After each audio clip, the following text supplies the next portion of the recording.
Hello there. Hello there. Hello there. Okay, so today we are going to be talking about why dyslexics are superior human beings. Okay? Now, this is just a joke. For those of you who get offended, the reason we're superior is because we struggle more. Struggle creates a more interesting story. You see, I like to hear a story of people struggling. I like to see Charlie Munger struggle. I like to see people, running from the authorities, struggling to survive, struggle is what creates hardship. Struggle is what creates a good story. You don't have that, then there is no story. You know what I mean? Now, I'm going to tell you a different story. I'm going to tell you a story of a neurotypical, does everything with everything the world tells them to do. And guess what? Their life sucks. And I'm going to tell you this story this to make fun of everyone. I love making fun of people. I got to admit I make fun of myself too, but I'm going to tell you why us dyslexics are more superior and I'm going to tell this with this story. Okay, so we got a girl named Susie. Okay, her name is Susie. Okay, let's just go. Classic suburban girl. Okay, and this girl decides after high school she's gonna go major in make work government job studies. Let's say HR, something easy, something boring, something basic.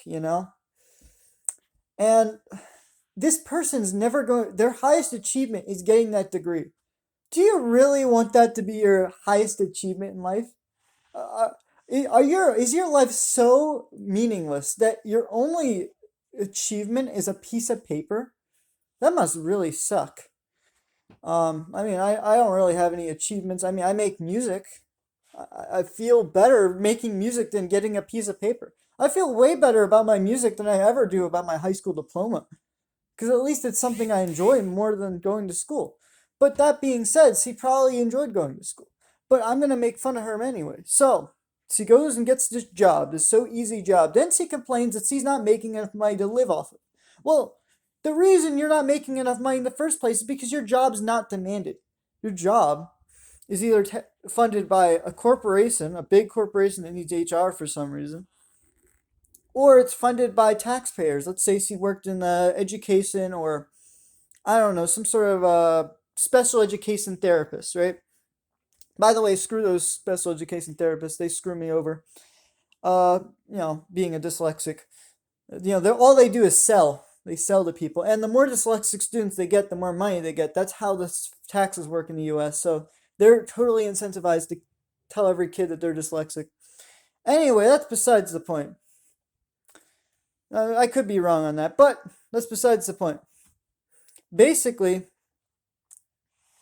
this girl goes and she marries, let's just say she marries another useless person. Okay, so let's do two hypothetical scenarios for her. She either marries a useful engineer or tradesman, or she marries another person who did the same thing that she did. They majored in the same thing together, or two lazy careers, basically girl and guy, the two lazy degrees, right? They're easy to achieve. Getting a 4.0 in them is so easy compared to getting an engineering degree or something that actually is hard and requires math. Anyway, that's besides the point because math's real. English is not. Anyway, you see why I don't like people? You see why they're so delusional. They don't understand how anything works. Anyway, man. And then they go and they complain that they're not making enough money. They want to be bailed out by the government. Us taxpayers funded their education. Now they want to be bailed out by the taxpayers, so we have to pay more taxes. And now, not only that, now they want to make money off of us because they're in the taxpayer sector. Right? Taxpayer sector, what I mean by that is that their jobs, let's say they're teachers, they get paid directly from taxes and they get like you know, pension benefits that's not sustainable in the long term. And now they're complaining that they're not making more money. Well, the reason why you're not making more money is because the world doesn't demand teachers.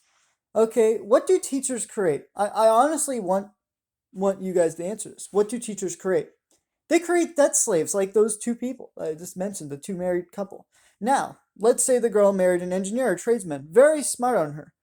Women generally marry upper men, they upper income.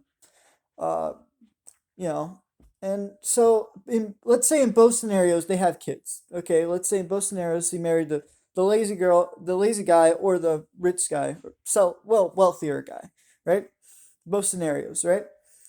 And then these kids, right?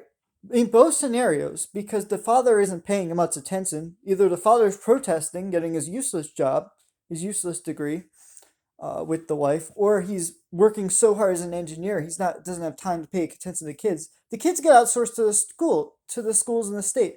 Guess what the school in the state incentivizes these kids to become? Debt slaves to their own taxpayers who are tired of funding them. You see why I'm mad at everything? You see why I don't trust anybody anymore? We've been lied to our entire lives about education, the value of it. And it makes me mad. Right? It does.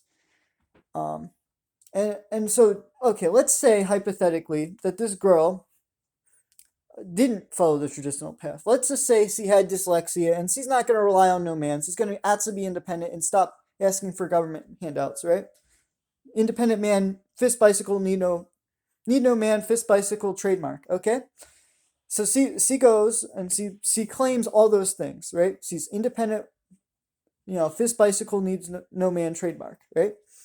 And she goes and she decides to do what all the dyslexics are doing. They're trying to find the highest return on investment without the least amount of education because they struggle with reading. And so what does she become? She becomes a plumber. She tries to work hard with her hands. Mostly men, for some reason, men generally perform the things that are harder with their hands and bodies and minds, in certain instances. So that's what they do. Now, with this being that it is, that's the actual economy because they're actually they're producing the plumbing that we need in our schools. I mean, they are actually providing more for our schools than our teachers are in terms of actual supplies. Supplies are the most important thing. Money is nothing. You could print billions of dollars of money and you've just increased the supply of money without any demand for anything else. And then you've just inflated everything. So that's what I'm trying to get at here is all these useless people talking about higher wages. No, higher supply. This is why I hate people. This is why. I just can't understand these people. Because $40,000 back in the day, let's say 1980, was a really good wage, okay? It's not that good anymore. I almost make that a year now. I mean, I'm not even in college and I make that. So I struggle to really understand why people think the way they do. Why would you push college if they're not going to be an engineer or a nurse? Why are you convincing all these people to be in debt for a degree that's not going to pay off? What is the matter with these people? 80% of degrees do not pay off. The return on investment's lower. Any dyslexic person who struggles with reading and writing, why would you push them? And this is what makes me mad. Right when I was in high school, and I'm sure many of you probably had this happen to you if you were like me. They pushed this private school on me. So I was living in at the time the Commonwealth. So the Commonwealth state had a school nearby in so near the Commonwealth of Massachusetts. There was a school in Vermont, Upper Vermont. So I lived in northern Massachusetts, but I didn't live near the Vermont side. But anyway, they were pushing this private school on me in my own technical school that I was working. I was living. I was going to school in, right? I can't say things today, and it makes me mad. It was 70 grand a year, and they were making these like scholarships basically for the first year, and then the next 3 years you pay 70 grand. So first they were trying to disguise it as like a free opportunity the first year, but it's like no, it's not because the next 3 years you don't have to pay for it. So you see what I'm saying? And so the people who are superior are the people, they're not the people who are dyslexic. But I'm trying to say is dyslexics overwhelmingly go to the useful traits. They overwhelmingly go to all those things. They struggle, or they've already struggled in school. Why not struggle in work? And so that's what I've been doing. I've been struggling in, well, I haven't been struggling in work. My work's very boring and tedious. And, but people take extra 10-minute breaks because the work sucks so much. They take an extra 10-minute break. I do that a little bit, but not that much, so I don't get fired. But, it's just like, work sucks so much that we do that. And, we're the ones providing for the world. I mean, I'm the one who supplies hundreds of items a day in this warehouse, and I'm supplying the American economy with all these items, and I feel like I'm actually helping in this world. Unlike, I feel like the college students aren't helping. There's no community service going on with these college kids unless they're paying for it. It's just a scam. Like everything, there's nothing I like about American education. Why am I making a rant about American education? And so basically, what I'm trying to say is these people who are normal, they never struggled. And so they think that school is the most successful thing because they never struggled. Dyslexics know struggle already in school, and so they're going to try to avoid that struggle and in the best and efficient way possible. And that is what I'm doing. I believe that you can learn a lot more by reading financial statements than going taking a few college courses on how to read and write. That's what I believe. That's what I'm going to do. I have a calculator that calculates the return on investment for each stock I hold in my portfolio. That's the lazy path of life. Now, you're not going to get rich not overnight over this. You are not. It's going to take you 20 years at least to reach close to $1 million. And if, I'm going to be 50 by the time I reach million, 45, 50. That's where I'm headed. I'm headed I'm heading very quickly to 1 million. I will be way more successful than my peers 20 years from now. I guarantee you, as soon as I go back to that school reunion and all the Dominican guys that I went to school with, they're either, I don't know, they did some bad stuff, they impregnated people, they didn't have the best lives. They were poor from the beginning to end because they made terrible decisions because they bought the newest iPhone every year, they bought the newest car every year, or they just decided to buy new clothes. Like, here's the thing, right? Life's not about buying new stuff. Life's about enjoying life with the things you want to spend time doing. And if you're spending time only working and then buying nice stuff and not to enjoy it, and you're putting debt into all this stuff, where's the enjoyment coming from? Because you lose your job, now you're in debt, now you're in debt for life, and there's nothing you can do. Now you owe all those people back money, and you go bankrupt. Well, now the taxpayer has to bail you out, and now future generations of your kids have to bail you out if you go bankrupt.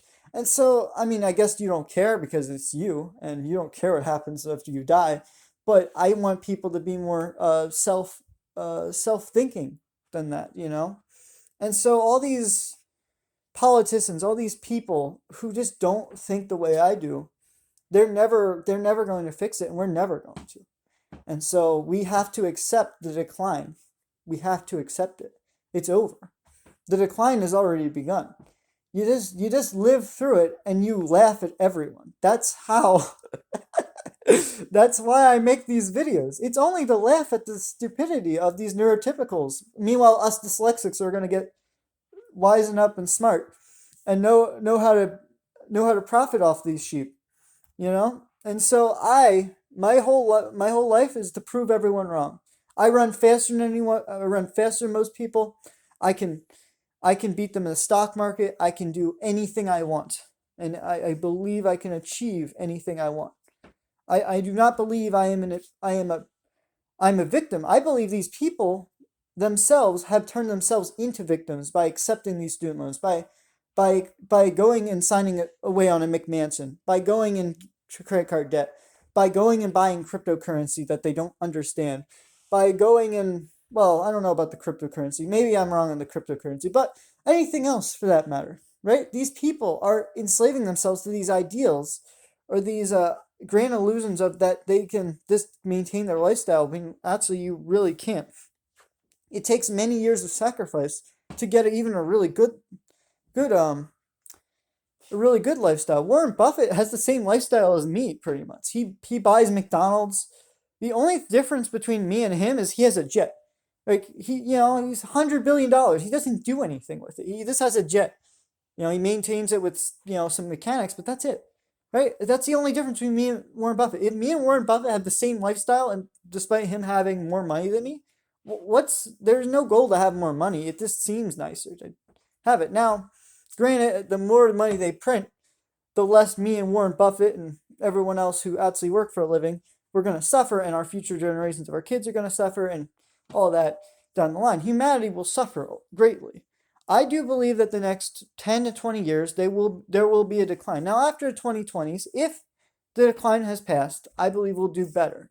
However, I still feel like people will be delusional and they'll go back to their original socialist or government printing or overtaxing the taxpayer and then bailing out more college kids for stupid degrees. I think that will happen in the future still.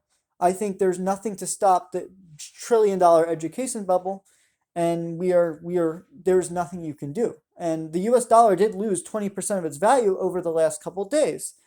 So do keep that in mind. I'm researching all this stuff, guys. It's hard. But anyway, that is my brother. Lazier than me. He doesn't work out, he doesn't do anything, right? He's not doing anything with his life. Other than the fact he's learning Spanish, which I actually appreciate with him. I just have a hard time learning languages. So I can appreciate that with him. So he's an example of someone who's lazy, who didn't have to work as hard as everyone else. And so he didn't have to struggle to read and write. And so he doesn't know the most resilient path, of wealth. He doesn't understand it. He thinks college is still important, but it's not. I'm showing him more graphs and more things, and he's starting to realize the scam. Anyway, that's besides the point. Goodbye.